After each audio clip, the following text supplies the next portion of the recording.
Okay, so if you remember last week we were talking about how we can use hardware to implement algorithms which were implemented in software traditionally in a much more efficient and time-effective manner.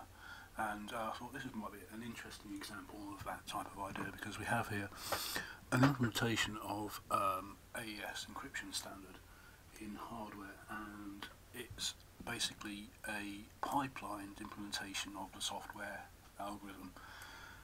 You can see the pipeline stages of the algorithm as each of these green blocks, if I expand them out a bit, we can see that the green blocks represent the individual stages of the processing that goes on in the algorithm.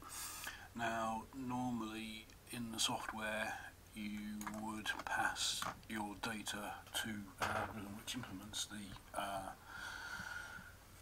cryptographic processing, and the processor, because it's sequential, would go through each stage of the algorithm and implement that, and then eventually your data would drop out to the other end of the algorithm. With this hardware implementation, because all of these blocks are running concurrently using the inherent parallelism of the FPGA, we feed data into each block on each rising edge of the clock. So this means that as data is processed in one block, we see here, it gets passed on to the next stage of the algorithm as the next successive block of processing, and we can expand one of these individual blocks and see what the structure is of those. So if I click on that, it should expand and show me the internal structure of that. There we go. So we see that the internal structure of each stage of the processing is really very straightforward.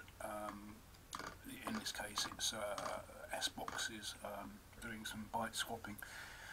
So this processing stage, in this stage, takes place in one clock cycle. Data comes in on the clock cycle, gets processed, then passed over to the next stage, and so on. So what this effectively means is that I can apply data to the input of this device. It's actually designed to sit on the Amber bus on the dual ARM processor. That's what we spoke about last week in the Zinc SoC. And we can feed data to this algorithm at a very high rate. We can this algorithm is running at 350 megahertz. It consumes approximately 9% of the logic available on the SoC, and it takes about 35% of the block RAM. And using this, feeding the data in from this input and data coming out of the other output, back out onto the Amber bus, we are able to process 16 bytes of data on every clock edge at 350 megahertz, which is